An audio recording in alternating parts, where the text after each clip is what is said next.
두통이 자주 생기는 이유는 가장 최신의 의학 이론으로도 잘 설명이 되지 않습니다. 한 가지 결론은 있습니다. 남들보다 뇌가 훨씬 예민하다는 겁니다. 그렇게 태어났다는 거죠. 평생 그렇게 살고. 그럼 두통이 잦은 분들은 평생 두통을 달고 살아야 합니까? 그렇지 않습니다. 저도 나았다고 했죠. 낫게 해드린 환자분들도 적지 않습니다. 두통이 자주 생기는 이유는 따로 있습니다. 그걸 알면은 자주 생기지 않게 할 수 있습니다. 오늘은 그 얘기를 해보겠습니다.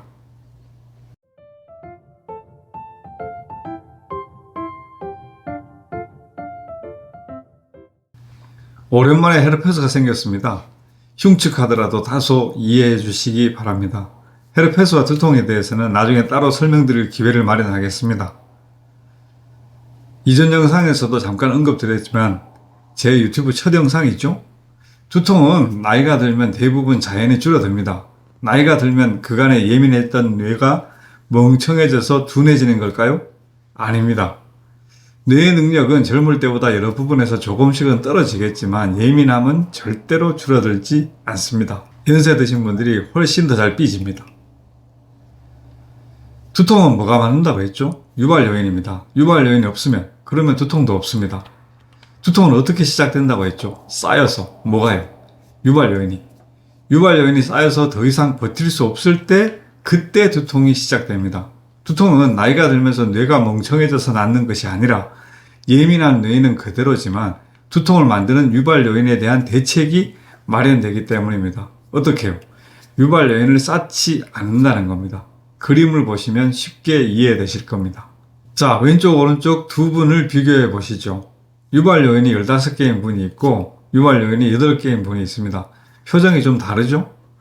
왼쪽에 있는 분은 유발 요인은 많지만 4개를 제외한 나머지 11개의 유발 요인들은 아직 위험 신호가 켜져 있지 않습니다. 여기서 유발 요인 한두 개가 더 자극된다 하더라도 두통은 발생하지 않습니다. 여유롭죠. 하지만 오른쪽 분은 어떻습니까? 유발 요인은 8개밖에 안 되지만 7개의 유발 요인 스위치가 모두 위험한 상태입니다. 여기서 하나만 더 켜지면 바로 두통이 시작됩니다. 어쩌다가 체하거나 살짝 힘을 더 쓴 날이나 비가 오는 것처럼 그게 어떤 유발 요인이더라도 마지막으로 단 한 가지만 자극돼도 두통의 뇌관을 건드리게 된다는 겁니다. 왼쪽 분은 그렇지 않죠. 이게 가장 큰 차이입니다. 준비된 스타라는 말을 들어보셨겠지만 두통도 준비돼서 생깁니다. 그냥 어느 날 문득 생기는 것은 아니라는 겁니다. 두통이 자주 생기는 것은 본인이 스스로 늘 두통을 준비 중이라는 겁니다. 어떻게 해요? 유발 요인을 곧 터질 듯이 가득 쌓은 채로 말입니다.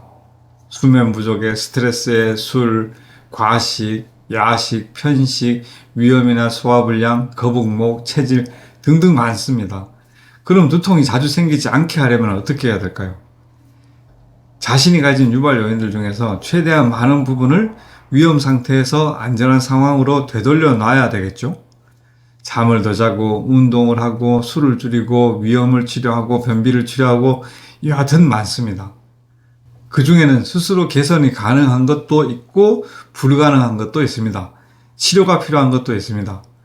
어쨌든 간에 그걸 하려면은 먼저 자신이 가진 유발 요인들이 도대체 어떤 것들이 있는지 찾아내는 것이 우선이겠죠. 피하든 치료를 하든 유발 요인의 정체를 알아야 뭔가를 할 수 있으니까요. 그 부분에 대해서는 두통 일기 부분에서 다시 자세히 설명드리겠습니다. 정리하겠습니다.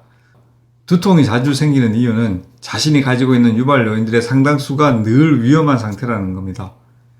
두통이 자주 생기는 건 뇌가 예민해서 평생 어쩔 수 없는 거야 라고 절망하고 있기보다는 자신이 가진 유발 요인을 하나라도 더 찾고 그걸 이겨내는 노력을 하시는 것이 무척이나 중요합니다.